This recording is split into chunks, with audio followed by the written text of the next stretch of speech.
Yeah, obviously, thrilled with the win. All things considered, probably didn't imagine we could, play as well and as tough as we did, without Alex. He's kind of like the brain center of the program. So, obviously the difference was, for us to out-rebound that team by 15 just speaks to, just how we showed up here today. In terms of the edge that we brought, and it was just an awesome, awesome atmosphere. Just goosebumps. For me during the anthem, that guy was awesome that you guys got that sung that too. That guy's a beast. And it was just, it was an awesome, awesome atmosphere. And it's what you would, hope these, St. John's UConn games moving forward. Obviously, this program here is.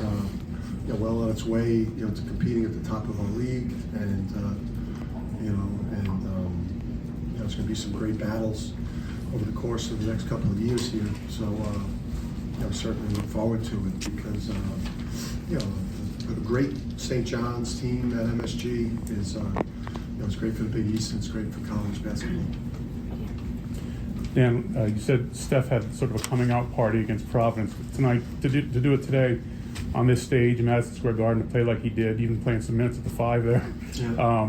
What is that? Is it kind of the next step? Yeah, what freshman in the country is playing better than him? I mean, what freshman in the country is playing better defensively, on the backboard, making threes, getting paint, that length defensively, taking away, top players in our league and shutting them down. Just like what freshman currently is playing better than him all over the court and has his team winning the way he is.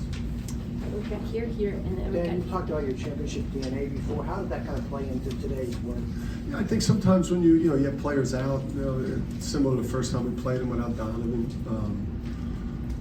And then Alex. I mean, not even Alex. Alex is like, the ultimate problem solver. He's a tremendous player all over the court, in terms of his overall game. But I just think the expectations didn't change.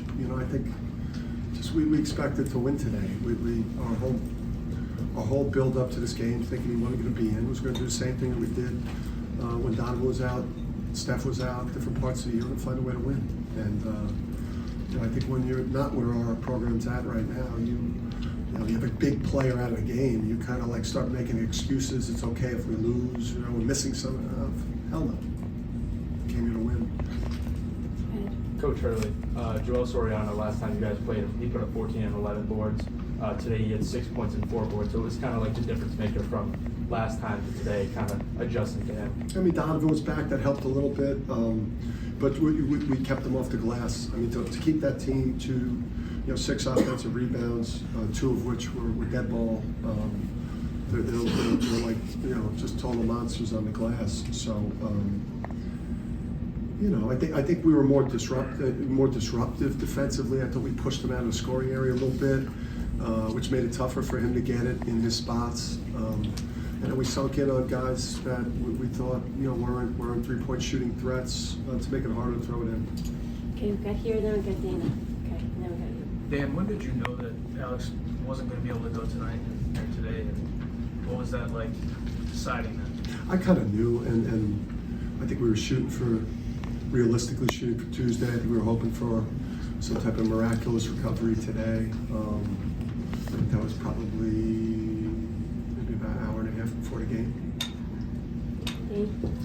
Dan, you talked about, I won't reference the clickbait, but the kerfuffle and the noise around this game and the atmosphere and all the energy and what this league kind of represents. How does that help you guys just kind of this sort of chaos that this league is creating again?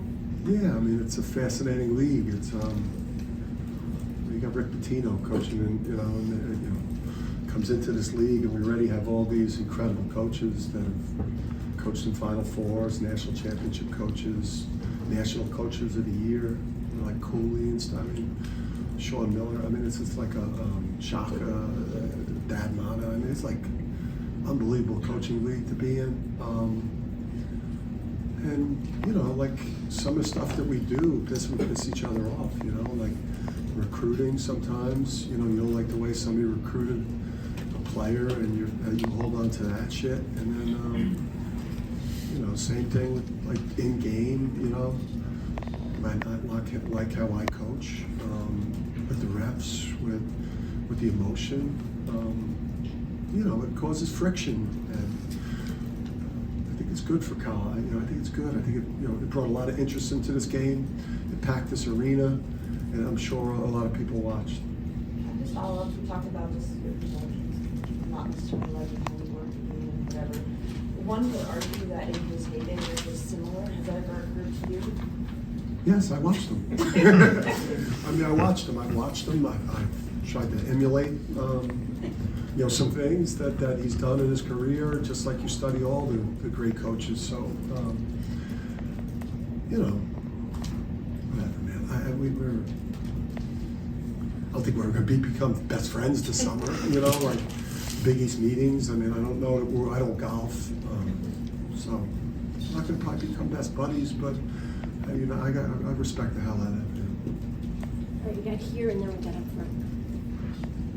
And had you looked at that super small lineup without Alex or the two big guys much at all? I mean, was that just like something you did in a shift? Or you looked at Well, we had to do it at different points when Donna was out. You know, Stu you know, had to play some, Jay Stu had to play some center. So, and we've had to play small, and you know, we do a lot of scramble drills and transition drills, and you know, we got very smart players like Tristan's a veteran, Cam's a veteran.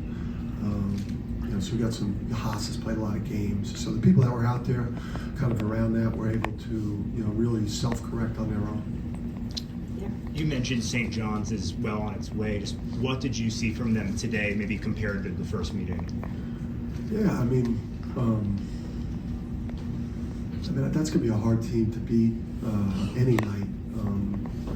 You know, we obviously had a big second half, and but like, you know, Big East tournament, like you draw them, like that's, you know, that's not great, right? NCAA tournament, trying to prepare for that pressure, trying to prepare for the matchup zone, trying to prepare for the way that they attack the glass. You know, I thought the difference in the game for us was, again, we pushed them out. We were able to neutralize Soriano, and then we were able to get, you know, Jenkins under control in the second half. Radio coach. You know, you've had some injuries. You missed Steph for part of the season, Donovan. You know, you got guys coming in and out. How confident does that make you going forward that when everybody's healthy, you can maybe do what you did last year or come close? Yeah, I think this has all been good. I've said it before, the adversity from January last year was what won us the championship.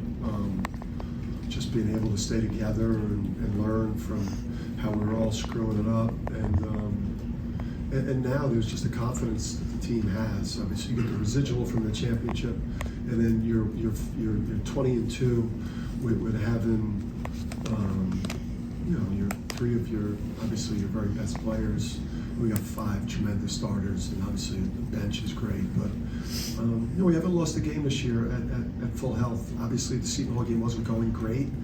You know, but Donovan went down in that game and missed most of the second half, and obviously Steph didn't play versus Kansas. So in the back of our minds, we know that we haven't lost a game this year at full health, and I think our confidence is pretty high. We got here and that's right.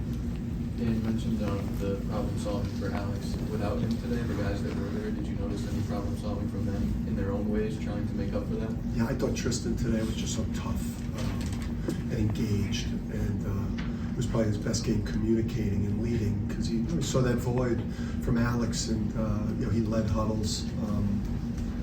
I just saw, you know, a team that was calm. We knew St. John's would make some runs, and they had the lead at halftime. You know, we knew we were going to have to go to hell and back to win the game today, and have to be at our very best, you know, to beat these guys. Last one right here. And Donovan has obviously been a big part of your defense, but how much did his injury allow you guys to further evaluate and adapt without him? Yeah. Make it better?